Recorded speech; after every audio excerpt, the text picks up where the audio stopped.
के लिए। तो बिहार में इंतखाबी मुहिम के दौरान जबानी जंग के दौरान उम्मीदवारों पर हमले की खबरें भी आ रही हैं। ताजा खबर दरभंगा के हाया घाट से है। यहां एक आजाद उम्मीदवार को गोली मारकर हलाक कर दिया गया। मामला बीती शब का है। आजाद उम्मीदवार रविंद्रनाथ सिंह उर्फ चिंटू सिंह इंतखाबी मुहिम के बाद घर वापस आ रहे थे। रविंद्रनाथ पर गोलियों से हमला किया गया।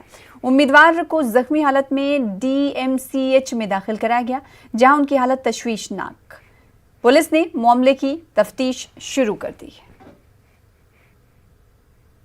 प्रकार से जख्मी हालत में है, अब अभी बयान देने की स्थिति में नहीं है। उनका बयान हो जाता है तो मामला स्पष्ट हो पाएगा।